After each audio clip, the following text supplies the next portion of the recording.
The job of the blender is to combine these elements in such a way as to produce an overall flavour. A wider repertoire of different beverages than ever before. I think one of the most interesting breweries, and certainly one of the most interesting origin stories for a brewery in Australia. Single malts, blends, grain whiskies, bourbons and more. If you want mezcal to be sold around the world, then unfortunately you're going to have to make a compromise. This is the Drinks Adventures podcast. I'm James Atkinson, and this is the show where I speak to some of the world's most exciting producers of beer, wine and spirits and uncover trends and issues in the drinks industry today.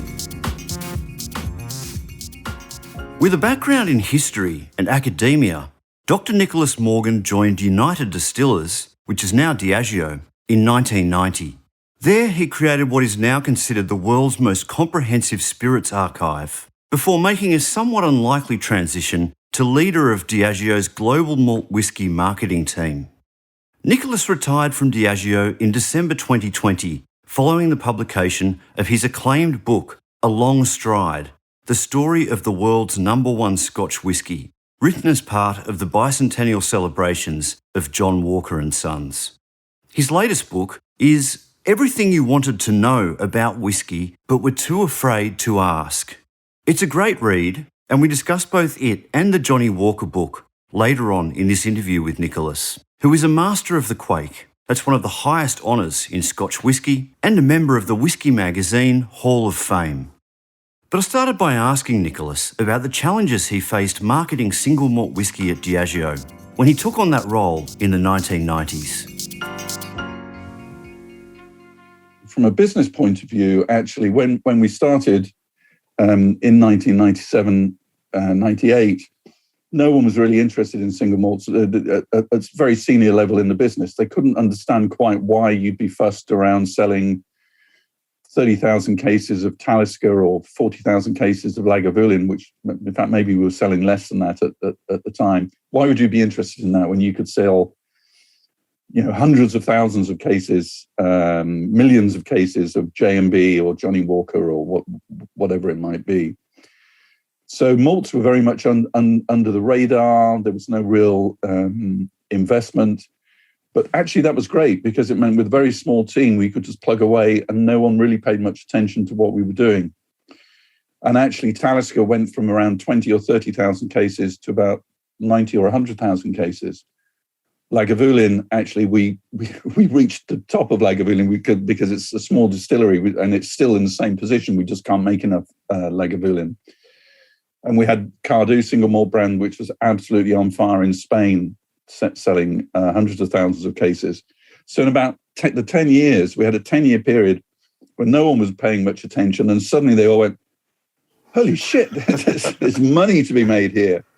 And we'd also persuaded people to give us access to these whiskies that they didn't really know what to do with. So we had, not a lot, but we had some old Port Ellen, mainly from the late 1970s and early 1980s. We had old Brora, we had old Glenurry Royal. No one. Who's going to want to drink those? Well, exactly. And the other thing is, who's going to want to pay almost £100 a bottle for that? Yeah, exactly. But we started doing all of that stuff as well, and not only suddenly were very much internally above the horizon because people could see what the real business opportunity was, but I think certainly with those what we call the special releases, we sort of shifted the paradigm. I think into, and not necessarily for the better, but we shifted the paradigm in terms of these special limited bottlings, pricing, and of course the secondary market, which just exploded, in the early sort of 2005, 2010, around there. How do you think your background in history kind of shaped your approach to marketing? Because that seems like quite a different background to what most marketers would have. Yeah, well, I suppose, there's a couple of things. I mean, history is as you may know, James, you can study medieval history, you can study early modern history, you can study contemporary modern history, and people can get bogged down in those specialisms. But really, history is a way of thinking. It's a way of approaching problems and solving problems. It's a way of finding perhaps unusual sources of evidence and material that will help you in problem solving and generating new ideas. So I've always viewed history as a sort of intellectual discipline that's free of whatever particular, little subject it might be in history that you're looking at. And I think when you apply that sort of thinking, along with a healthy bit of skepticism, which is also very much part of what the historian's toolkit should have in it, and just some intuition. And I think the thing about single malts is that when we started doing it, it was very intuitive. It wasn't hard to see with brands like Talisker that it was just all about this astonishing place where this astonishing whiskey came from. You taste Talisker, you're there. You're in the Coolin Mountains. You're down by the shores of Loch Harport, by the distillery at Carbost. So we had a very simple way of looking at it, and I think it's a phrase I put in a book because it's a really good one. Malt whiskey is all about places, people, and products. You mix that together, and you will come up with something that's really compelling for consumers. What do you make of how single malt whiskey is typically marketed today? Because obviously it's a very different market, very competitive, and marketers probably have to be a little bit more creative than what you've said in order to stand out, or maybe they think they do anyway. Yeah, I mean, it's interesting. I think that, many brands seem to have taken the route that the way to capture a consumer's heart, maybe it's actually retailers that they're thinking about, but possibly consumer's heart, is just to have a multiplicity of releases. Sometimes, frankly, not always of a great standard. I think, the guys that do all the blogging and stuff like that will do every new release is great. Everything's fantastic. They're all wonderful. What could be better than this latest unaged whiskey that's been finished in some weird combination of casks, frankly, just to try and make it taste half decent because it's too young to bottle otherwise, which is what a lot of them are. And so there's so much of that going on that I think attention is diverted from the core strength of all single malts, which is that standard bottling, like Talisker 10-year-old. It's 10 years old. It's one of the best whiskies in the world. It is one of the best whiskies in the world. And if you look at people who I respect very much, like Serge Valentin on the Whiskey Fun website, who's this great reviewer of whiskies, probably one of the best palates and noses in the world of whiskey. And he was looking at Talisker 10-year-old just a few months ago, I think, and gave it 92 points or something like that, And the 92 points is what you might normally think a 40-year-old Glenlivet would get or something like that. But no, Talisker 10, 92 points. These whiskies are great. And I do think that brand owners should actually spend more time nurturing and cherishing their core brands and perhaps a little less time filling the shelves of retailers with some of this stuff that's really not particularly great. What was it about the Johnnie Walker story that compelled you to want to write a book about it? Because it sounds like that was very much at your urging that happened. Yeah, well, actually, I'd been, I'd been angling for that job for a long time. And in Diageo, like most other big companies, there's a very disciplined and rigorous sort of review process each year. And how have you done? What would you like to do? All that sort of stuff. And for about 10 years or more, I think, I'd simply been writing in the box that said ambition. I would like to write the Johnnie Walker history for the bicentenary. And I've been talking to people about it.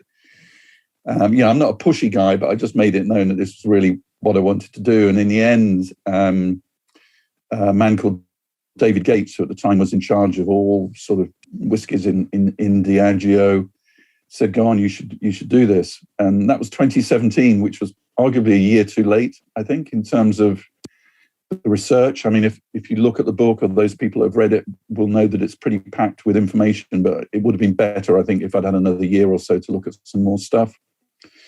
And why did I want to do that? Well, it's just such an astonishing company. It's an astonishing brand.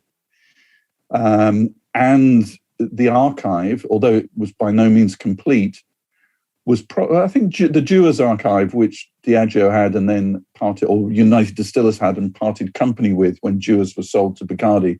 Dewar's archive was very good as well, but I think the Walker archive was the best. And there was also not just business records, but there was quite a lot of sort of semi-personal information there, which allowed you to get under the skin of the personalities. So it's not just a sort of dry as dust business history, it's about people. And the Walkers and the people that worked in that business were quite remarkable people. I mean, it's a remarkable brand, and remarkable people make remarkable brands. And that's really what the story is about, as much as it's about figures and cases that they sold and all of that stuff, you know.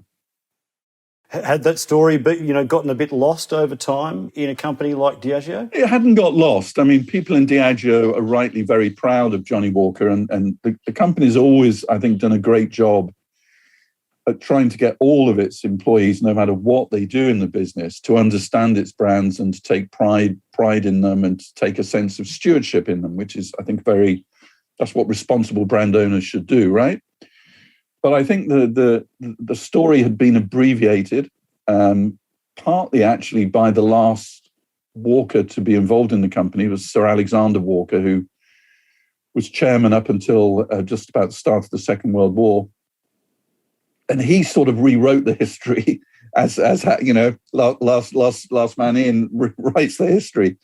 So he sort of left some things behind that became the story of the company. It's a nice story. It's all about a few heroic members of the family, most notably Sir Alexander Walker. But there was a lot more to the story than that, and a lot of richness and colour. And also a lot that's really to do not just with Johnnie Walker, but with the whole growth of the Scotch whisky category in the 19th and 20th century. So it wasn't forgotten. It had just been a bit abbreviated. So it was like a sort of skeleton that everyone loved, but was in the cupboard for the most part. So I got the skeleton out and put the flesh back on it and made it into a real living thing. That's what I tried to do anyway. Were there any particular revelations that came out in your research that you'd like to share with us? Well, I think I think the thing that is quite central to the sort of middle part of the book, which is where all the real meat is, was first of all the role of John Walker's son, Alexander Walker, who inherited a grocery shop from his father in 1857. And just about 30 years later, when he died, left his sons an international whiskey business. Astonishing growth over a very short period, a very driven man whose letterbooks from the later part of his life survive. So he's a big character. This isn't I suppose it's a revelation when you really get inside the head of someone. Who's trying to cope with business growth on that scale. So that the Alexander Walker thing, I hadn't realized how important that was and how intense a character he was. The other thing I think was the development of the Johnnie Walker brand, which we all think now it's that man, the guy in the top hat and everything walking all over the world. Well, he didn't appear until 1908. And before that, Walker's whiskey was actually, in a sense, quite poorly branded because it was sometimes called Walker's Kilmarnock whiskey, sometimes called Square Bottle whiskey, John Walker and Sons. And this idea of Johnnie Walker was actually created by consumers. So in the 1880s and 1890s, in popular culture, in Scotland, in England, people are talking about Johnnie Walker, this whiskey, as if it's a person. The company hated that because they thought it was disrespectful to the founder, John Walker. Okay, they absolutely hated it. And John Walker's wife lived until she was very old when she died, and she had quite an influence over the family. So you can imagine the stern old grandmother by that point, saying, "We're not having this Johnnie Walker business." And it took a man from outside the family, but another Kilmarnock man who'd worked in the business since he was a teenager, called James Stevenson, to actually make Johnnie Walker happen. And he was assisted by an American advertising agent called Paul E. Derrick. And between the two of them, in 1907, 1908, they created this figure. And they pushed the Walker brand onto the advertising stage, which had previously really been owned, more or less, by Dewars and Buchanan's. Walkers hadn't done much of that stuff. They just believed if they made the best whiskey, they would sell the most, which is a great sort of sense to have, but increasingly was not going to win the war, as it were. But as soon as the Johnnie Walker figure was created, it just blew away the competition. It sort of rewrote the whole semiotics of whiskey advertising, and actually of all advertising. If you look at the advertising literature at the time, of which there was a lot, this person that suddenly appeared out of nowhere, and you have to think of it on huge posters. This isn't, I mean, it's in print advertising as well, but this is really poster advertising when people go to work on the tram, on the train, on coaches, or they're walking to work, and everywhere you've got this huge figure that's somehow come from nowhere, and yet everyone knows it's Johnnie Walker because they've been talking about him for 20 or 30 years, and suddenly there he is, everywhere, absolutely everywhere. So that story is really important, and I think it is a revelation, and it's a story that's actually much bigger than just Johnnie Walker, because it's about branding and advertising and creative thinking, and about marketing, because the way they did that, marketers today would understand every move they made and all the thinking and briefing that went into it as well. Moving on to your next book, Everything You Need to Know About Whisky, but are too afraid to ask. There's such an extensive canon of whisky literature out there. What was your first reaction when it was suggested that you should contribute something to it? Well, I was asked to go and meet Sukhinder Singh at the Whisky Exchange in London, and I know Sukhinder very well. I've known him for many years. And he explained that he had this idea for a whisky book. He'd been approached by a publisher who were very keen to make the book happen, that he wanted a book that would be different from the books that were out there. He wanted a book that would, I think, be both appealing and approachable to people who really didn't know much about whiskey, but also interesting and entertaining to people who did know a lot about whiskey. So that was quite a difficult thing. And also, he wanted a book, I think, that would have some opinions in it and some point of view on a few things as well. Something that would provoke discussion and provoke debate. And, what he described and then what I discussed with the publishers was really the book that I'd always wanted to write in many respects. And I was able to sort of come up with a brief description of what the book might be, which I think is actually what's now written on the back cover. That was the first thing I wrote, just a short paragraph, which everyone seemed to like. And I got very excited by it. And Sukhinder was excited, publishers were excited. And then I just had to sit down in our third lockdown in the UK and write the thing. And of course, because we were in lockdown, although I still needed to get some material, I had to do a bit of research or using online sources, but actually it was very cathartic because I couldn't make that excuse that writers like to do, which is, I just need to go to the British Library this week and do a bit more research. No British Library to go to. So I just had to sit and write the thing. And I think in a sense that helped in terms of how the books come out, because I was writing quickly and fast. And I was listening to myself writing because I do a lot of talking interviews like this. So I was trying to write it as if I were talking to people quite often. So to try and make it quite conversational. And also it allowed me to get the sort of more, what you might call controversial bits into it quite easily. I had to pull back on some of those, actually. Well, that's fine, because I think the book's now well balanced, and it might surprise some people, but hopefully it won't offend or upset anyone too much.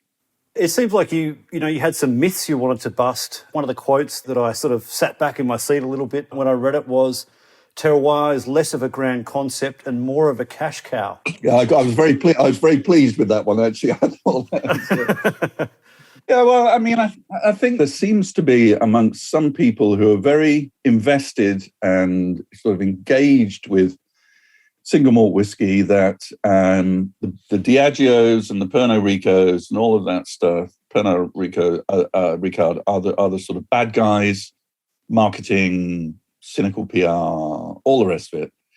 And then all the new guys that have come along to the scene and talk about sustainability and terroir and, blah, blah, blah, are somehow doing it all from the heart,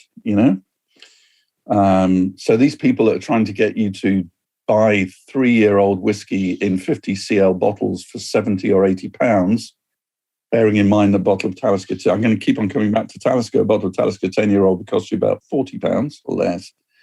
But somehow these guys are doing it out of the kindness of their heart.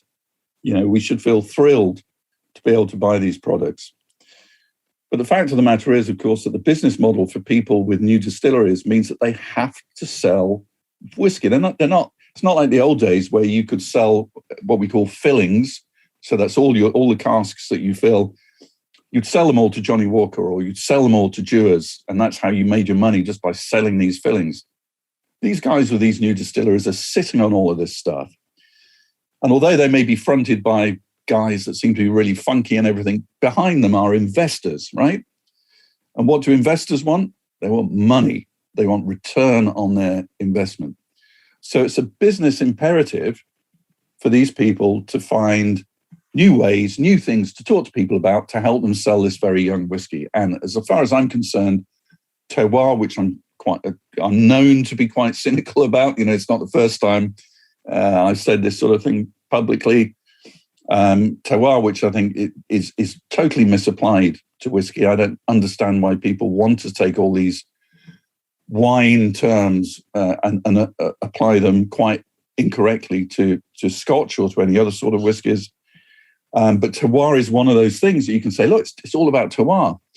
And I know actually full well that if there is any influence, for example, on barley varieties and all that sort of things that people like to talk about, it disappears. As the whiskey ages, it disappears. So if you want to get a hit of something that may be terroir, who knows, you've got to do it at 3 years old, because by the time it's 5, it'll all be gone, because the cask will have taken over and you'll just be getting, that 60, 70% of wood influence that accounts for so much of a good whiskey's flavour. So terroir is a construct. It's terroir. Buy my whiskey at 3 years old in a 50 cl bottle for 70 or 80 pounds, please. Thank you very much. It's great. It's like the Emperor's New Clothes. But no one seems to want to call it, but I'm prepared to call it, and some of these other things too. Oh, and by the way, I should say, James, the whiskies may well be very nice. So I'm not criticizing the whiskies. I've tasted lovely young whiskies, but let's not have the terroir thing. And please don't charge people so much money for this stuff. It's crazy.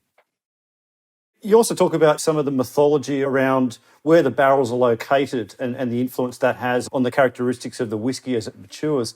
And there's a great quote in your book about, it's nice to think that your whiskey might have rested for years in an old cobweb-filled dunnage warehouse with salt water and seaweed crashing against the stone walls during wild Hebridean storms. But the reality is that the size and the scale of the industry rarely allows for that. This sort of marketing is still alive and well, though. So why do you think it's so persistent? So when I started working on single malts, stuff that had been put out in the past about what was called at the time the classic malts, and in particular the Island, the Hebridean malts in that collection, was all about that scene that I painted. In fact, sometimes you read it and you might think the barrels were actually outside the warehouse, not inside. It's like it's nuts, And also in larger companies, out in the Hebrides, it's just impossible to store all your whiskey there. I mean, Islay now, to my mind, has been somewhat scarred by a couple of companies building a lot of warehouses, and they're not pretty. If all the whiskey distilleries on Islay were to build sufficient warehouses to store all their whiskey, the island would be violated. It would be horrible. And companies have always sent either casks back to be matured on the mainland, or sometimes Talisker is a good example. Talisker is a very good example, or they send tankers back and fill casks on the mainland and then store them there.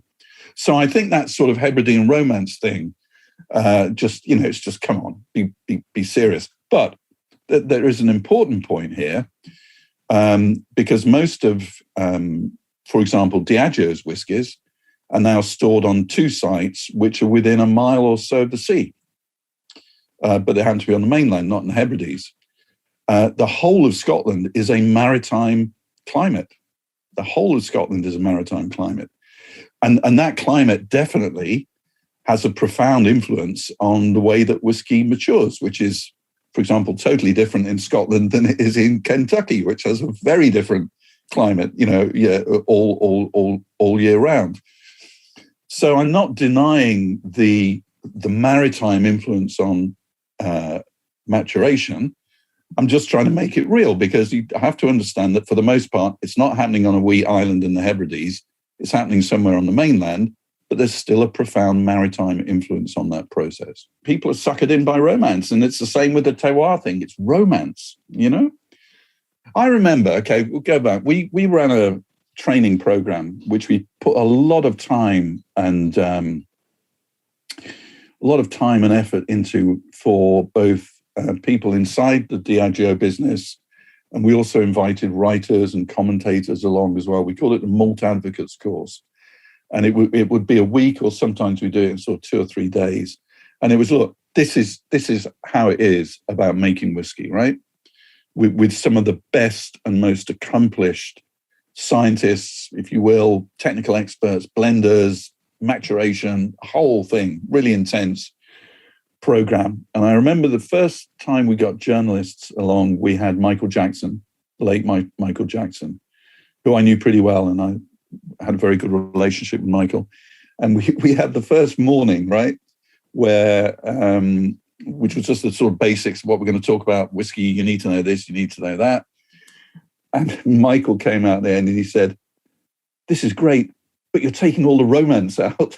And it was like, well, Michael, this is how it is. This is the fact of the matter, And I prefer facts to romance. And I think people, if they want to invest in the romance, that's fine. But I think they need to understand the facts too. And that's what I try and do in the book.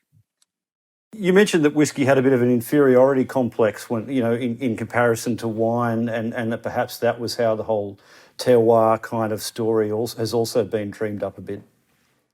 Yeah, I think, it's quite interesting, because if you go back to the 19th century,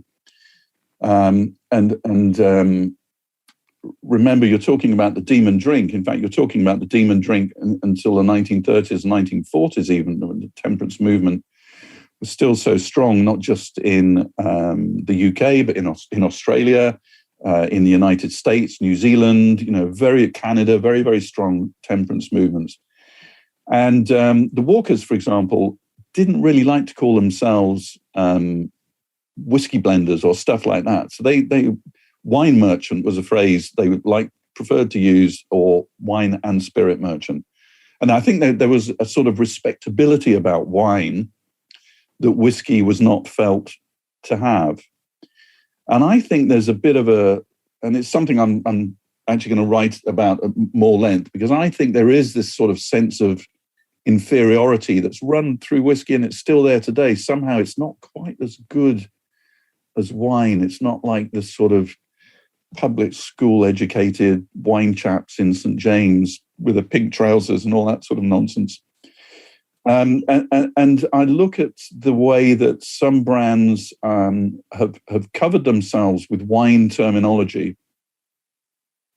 There was an example of a single malt whiskey that was released, I think, earlier this year, which was a Grand Cru something or other. And you looked at the box and it was like, hang on, is this whiskey or what is this? And there's and of course, the only reason they call it Grand Cru is because they couldn't call it. Actually, they couldn't actually name what the barrels had. The wine cask they did, of course. Yeah. But, I think all of that, suddenly everything becomes very muddled and confused, and the distinctiveness of what Scotch whisky should be about gets eroded. And I think that's very dangerous, actually, for the category. I think there are a number of things that are eroding the distinctiveness of Scotch at the moment, which some people seem to be willy-nilly running headfirst into. And I think in the long term, it's not actually good for the category. Scotch is about Scotch. So I think there's too much wine stuff being used. And I think there are other things where, that are equally, I think, confusing in terms of what it is that consumers are being offered. You talk about the rise of the social media expert or the blogger. Is this something that you've railed against on Kind of Gathering? Well, if you talk to some people, they'll say that I might have been responsible for this because we nurtured a lot of people in Diageo because we could see how important social media was going to be. We tried to train them, educate them, get them to understand not just brands that I worked on in Diageo, but Scotch more generally. And I think those people have been hugely powerful and are hugely influential and are a source of good in the industry, But at the same time, everyone will know that the world of social media is full of very shouty people. And in the world of whiskey in particular, unfortunately, it seems to be full of very shouty men. And there's a certain sort of type of social media discourse, which I think is not great for whiskey. It's sort of bullying. I play guitars, right? And I sometimes look at guitar forums, although increasingly not very often. And it's the classic thing where someone puts a post on a forum saying, "Oh, I've a newbie," as they would like to call it. I think that's an old-fashioned phrase now. But a new guy goes to the forum and said, "Oh, I've just bought a Mexican Fender Stratocaster, and I'm really happy. I'm so delighted with this. What do you guys think about it?" And immediately 1,000 people around the world tell this guy he's an absolute idiot and what's he talking about, and all the rest of it. And it's sadly it's the same in whiskey. There's just this sort of bullying herd mentality of some idea of a correctness here that has to be imposed on everyone. And of course, many of the people that are doing the shouty stuff don't really know what they're talking about. I've seen that exact thing with, when someone's posted a picture of a Johnnie Walker, Classic. Johnnie Walker. I wouldn't clean my car windscreen with it. It's one of the classics that you get, yeah. Live and let live. And if people don't realize that every new person that buys a bottle of Johnnie Walker Red Label and comes into the Scotch whisky category is helping those people enjoy their single malts, because the two are intrinsically linked together. And if you didn't have those new people coming in, some start with Johnnie Walker and end up with Grand Cru, this and that. Others just drink Johnnie Walker all their lives. But brands like Johnnie Walker are the foot soldiers. Red Label, Grant Standfast, Teachers. These are the foot soldiers in the world of Scotch whisky. And if we didn't have those, we certainly wouldn't have the rest of the stuff that people like to mouth off about so much, And you make the point as well, actually, I think that really it's because of the success of blends that, single malts have become of such a greater quality than they once were. Absolutely. And I think it's a point that's not really fully understood. Again, I think there's this romantic idea that there's a distillery somewhere with a distillery manager who's normally, the men always like to perceive of distillery managers as being old bearded men in tweed jackets, whereas of course in reality now they're just more than likely to be a young woman with tattoos and all the rest of it. But they've got this idea of, it's the old man making the whiskey, and he sort of chooses what he wants to make and he makes it in his own style and blah, blah, blah. That's not the case. If you're a distillery manager, you make the sort of whiskey that your customer wants, or if you're owned by a larger business, as most distilleries are, you make the sort of whiskey that you're told to make, because your blenders know exactly what whiskey they need, either to make their blended scotches or to blend their single malts, because all single malts are blends of different casks. There's a recipe. Talisker 10-year-old, there is a recipe for Talisker 10-year-old. We're going to have so much of that sort of cask, so much of this, so much of that. Bingo, Talisker 10-year-old.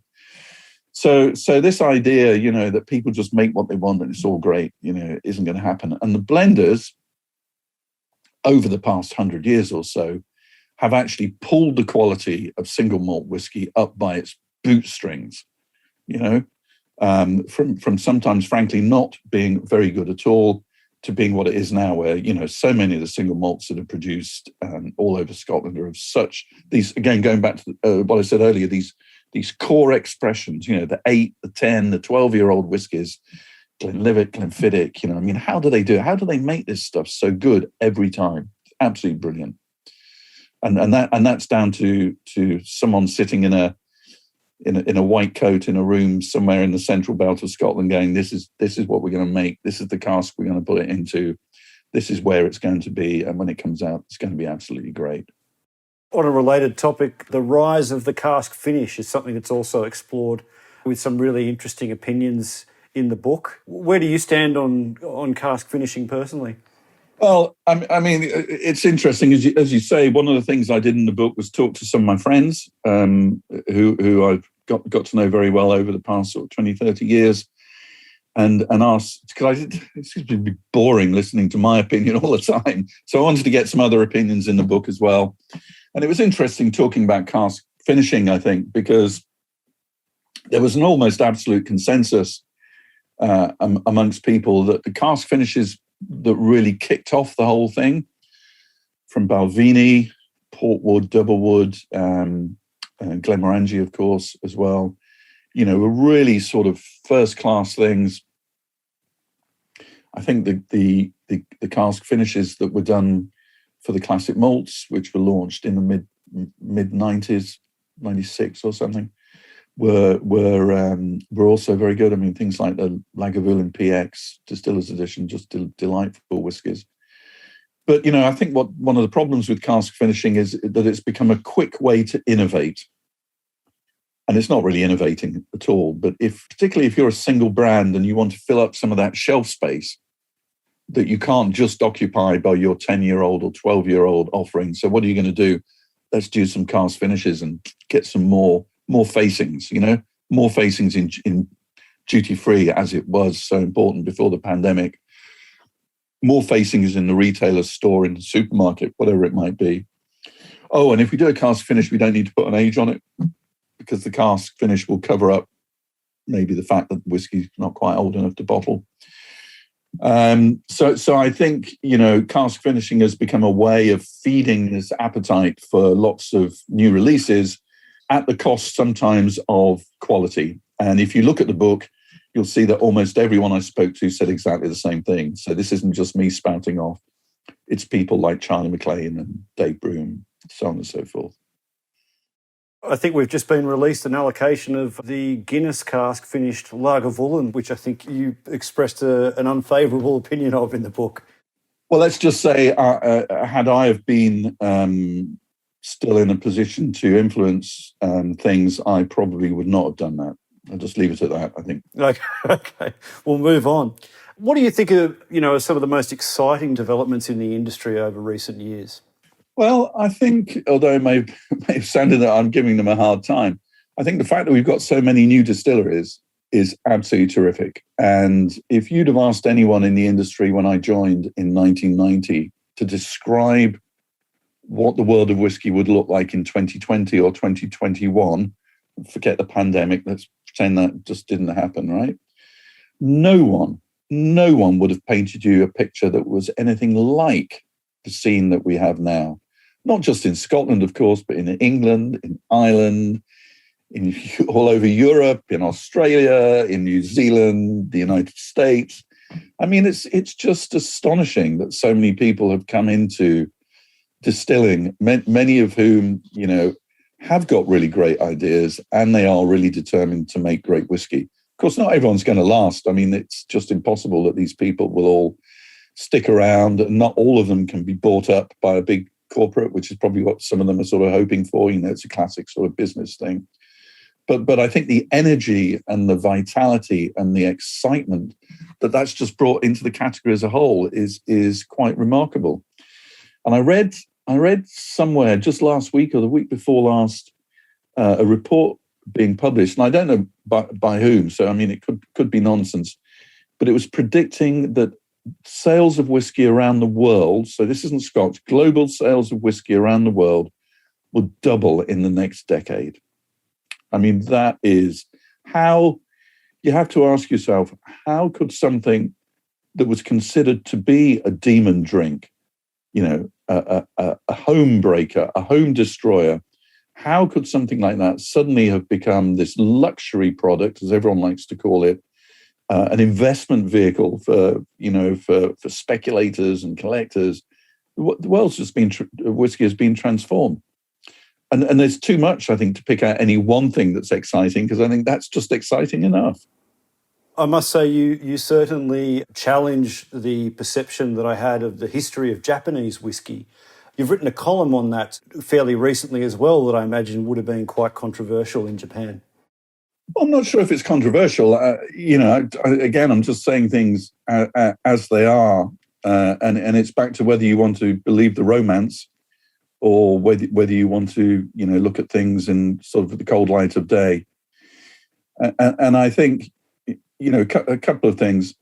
First off, some of the Japanese whiskies that are available today are of the most astonishing quality. There's some of them just absolutely brilliant.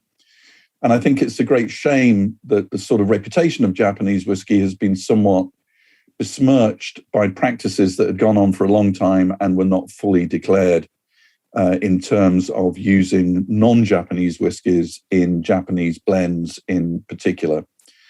And that was something that was really going on in plain sight, actually, which is one of the things I mentioned in the column that you referred to. But I think the thing is that Japanese producers, have all been wedded to this story about this man called Taketsura, who came to Scotland in the early 1920s, learnt how to make whiskey sort of at the feet of the masters. He went to Campbelltown and was in Hazelburn, where White Horse Distillers had the first lab studying science of whiskey. He met a Scottish woman, fell in love, and they eventually went back to Japan, got married. And it's a lovely story, and it's, as I say in the book, told through tartan tinted spectacles, because the marriage between Taketsura and his wife Rita, I think, is used by the Japanese distillers as being sort of symbolic as this long-standing alliance between Scotland and Japan. And it doesn't talk about, that story doesn't talk about the amount of bulk malt whiskey that was being exported to Japan in the 1960s and 1970s and 1980s, which was being used deliberately by some Japanese producers to enhance the reputation of their domestic product, both in the Japanese market and also increasingly internationally. That story is not told. It's just the romantic story. Well, the fact of the matter is that once the Scottish distillers who'd hosted Taketsura realized that it was the ambition of these people in Japan to make Scotch whisky, they were outraged. They were absolutely outraged and tried to shut the stable door very much after the horse had bolted. And, the way they looked on it was that it was industrial espionage, which of course is not the way the story is told. But there are two ways of telling every story. And in the book and in the article I've written, because I refer to it there as well, I'm just suggesting that, things are not necessarily as people would like you to believe them, that's all. Which is something that runs through the whole book. It's just get real about some of these things. Glassware is another thing that you pay attention to. Tell me about, your thoughts on glassware that you've explored in the book. Well, I'm actually devastated on the subject of glassware at the moment, because in the book I refer to the fact that I have a favourite glass that I bought in a second-hand shop somewhere years ago, and it's an old tumbler, and it's certainly not Riedel glass. It's probably the cheapest glass you could imagine, and it actually shattered on Sunday night spontaneously, as glasses sometimes do. Just exploded.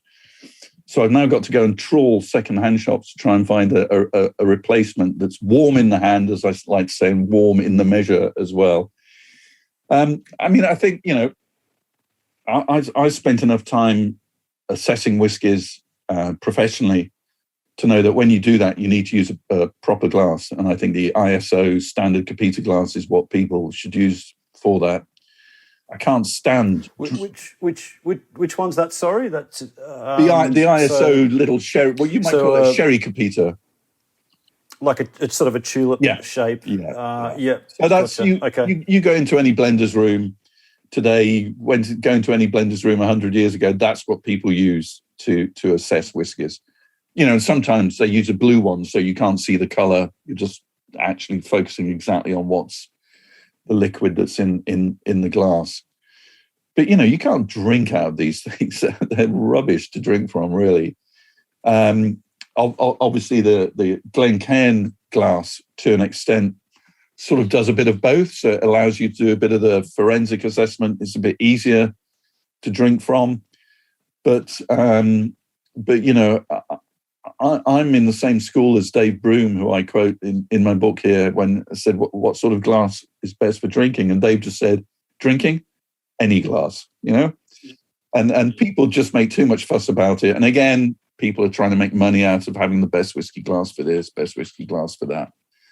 But, and as someone else I spoke to for the book said, you know, if there's one subject that's going to provoke almost violence amongst whiskey enthusiasts, it's the subject of glassware, which is crazy, really. Well, Nick, I think I've kept you for about an hour. Is there anything else that you think we should cover before we wrap up?